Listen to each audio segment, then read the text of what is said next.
만입니다. 위클리 리포트 4월 1주차 진행해 보도록 하겠습니다.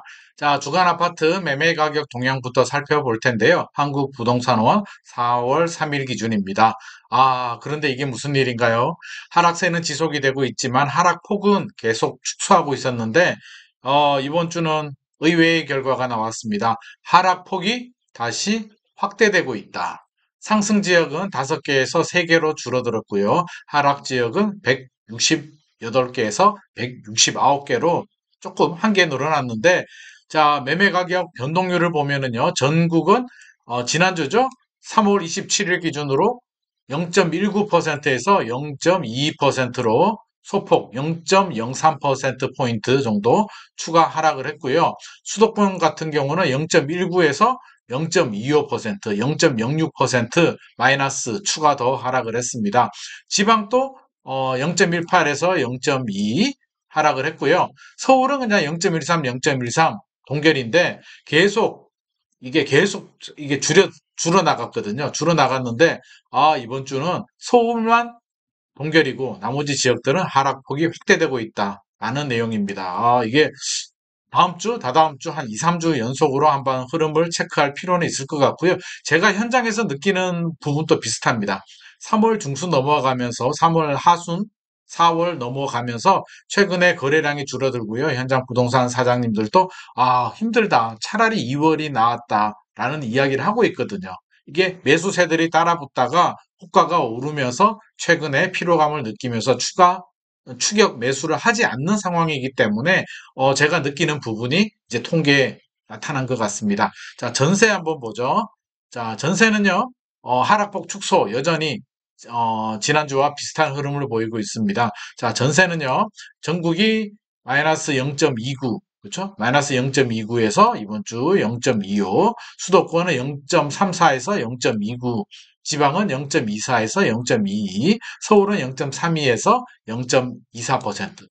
자, 전세는 하락폭을 계속 축소해 나가고 있는데, 매매는 지난주까지는 전세와 마찬가지로 하락폭을 축소하고 있었지만, 이번 주는 매매가 다시 하락폭을 더 키우고 있다, 더 축소하고 있다라는 이야기 전해드립니다. 다음 주 흐름 예의주시하면서 지켜봐야 될 것 같고, 지역별로 한번 살펴보죠. 지역별로 보면 파란색으로 갈수록 하락폭이 더 큰 겁니다. 노란색은 좀 약하고 빨간색으로 가면 상승인데 어디가 파란색인가요? 경기도 마이너스 0.33%. 경기도 같은 경우는 삼성 300조 원 투자하는 용인 같은 경우는 0.4% 정도 상승을 했고요. 오산, 의정부 이런 지역들은 약세입니다. 대구 유명하죠? 0.35% 마이너스고요. 대전이 마이너스 0.26%, 울산이 마이너스 0.28%, 부산이 마이너스 0.28%. 주요 광역시, 그렇죠? 대도시, 광역시 위주로 하락폭이 커지고 있다. 경기도도 크다. 서울은 0.13% 잘 하락폭을 축소하고 있다가 이번 주는 동결인데 나머지 지역들은 하락폭이 커지고 있고요. 미분양이 많은 인천 같은 경우는 의외로 마이너스 0.2% 의외로 선방을 하고 있지만 사실 이걸 선방이라고 해야 될까요? 여전히 하락세는 지속이 되고 있다라고 이해를 하시면 될 것 같습니다. 자, 이번 주 핫 이슈 2030 주택 매입 비중이 늘었다라는 게 핫 이슈죠. 아니, 이런 분위기에 자금력이 부족한 2030들이 영끌해서 묶였다, 힘들다 이런 뉴스들이 나왔는데 왜 또 매입 비중이 늘었을까? 한번 그래프를 한번 보시면은요. 2월 매입 비중, 그 연령대별 매입 비중에서 20대, 30대들이 32%, 작년이죠. 2022년 10월에 27.5%, 28, 11월 28.5, 29.4, 1월이 29.9, 2월이 32%로 늘어났다. 와, 이건 또 무슨 일인가요? 진짜. 그쵸? 자, 한번 살펴보겠습니다. 왜 이런 현상이 발생했느냐? 자, 원인을 제가 한번 분석을 해봤는데요. 첫 번째는 1차 바닥을 확인했다. 가파르게 떨어지던 기준금리 인상으로 가파르게 떨어지던 집값이 1월 일산 부동산 대책 등 여러 가지 규제를 완화하면서 급매물이 소화가 됐다는 거죠. 바닥을 확인했다. 이 정도면 더 떨어지진 않겠구나. 이게 바닥이구나 하면서 급매물들이 거래가 되고 집주인들은 호가를 올리면서 2030들이 다행이다. 더 이상 추가 하락은 없겠다라는 생각을 한 것 같고요. 두 번째는 금리 적응이라고 했는데 좀 익숙해졌습니다.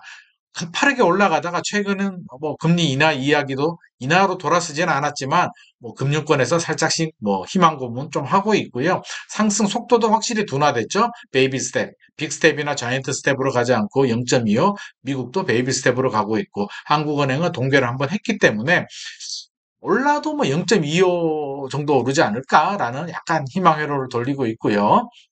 세 번째, 구매 능력이 향상이 됐는데 뭐냐? 특례보금자리. 그렇죠? 9억 원 이하 주택을 사면 최대 5억 원까지 대출을 해주고요.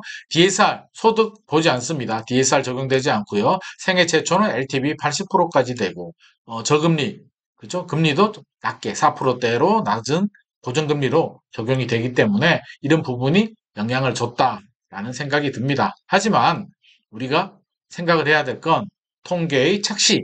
이게 무슨 착시냐면은요. 아파트 거래량을 봐야 됩니다. 전체 매입 비중은 32%로 늘어났지만 거래량은 5분의 1 토막이거든요. 2021년하고 비교해 보면 5분의 1 토막에서 많게는 뭐 10분의 1 토막이 되는 월도 있기 때문에 5분의 1 토막이면 거래량은 여전히 적다. 거래는 잘 안 되는데 그 중에서 특례보금자리라든지 또 2030들은 경험이 좀 부족하거든요. 우리 과거 하락을 경험해보지 못했기 때문에 체감을 잘 못하는 거죠. 하락에 대해서. 오르는 거.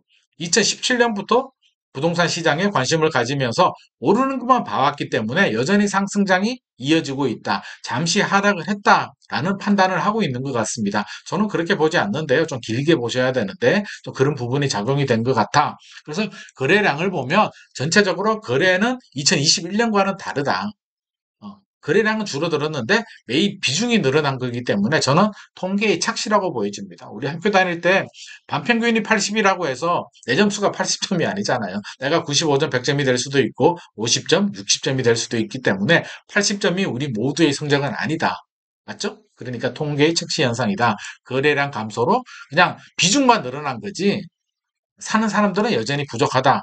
그렇죠? 그게 중요한 팩트입니다. 그래서 요점은 유의를 해야 되고 2021년처럼 와 다시 막 사고 막 거래가 늘어나고 연끌하고 이런 분위기 아닙니다. 그래서 착각하시면 안 되고요. 자, 이것도 하디슈였습니다. 토지거래가. 토지거래가가 뭐냐면 원래는 땅 삼성 300조 투자하면 토지거래가는 묶이거든요. 투기하지 마라는 건데 이걸 주택에 적용을 해서 주거지역 같은 경우는 대지 지분 땅 60제곱미터 초과되면은 허가를 받아야 되는데 지자체 관할로 허용 10분의 1까지 허용이 되거든요. 그러니까 10분의 1까지 재량권으로. 그러니까 6제곱미터 초과되면은 이제 허가를 받아야 되는데 허가가 뭐냐면 실거주자 아니면 집을 못 사게 하는 거예요. 재산권 침해를 하는 거죠. 갭 투자하지 마. 실거주자만 사. 이런 의미입니다. 주거지역에서 토지거래가는 그런 의미인데 이게 4월 26일 1년 최장 5년이고요. 1년 단위로 재지정 아니면 해지 이렇게 하는데 4월 26일이 작년이죠.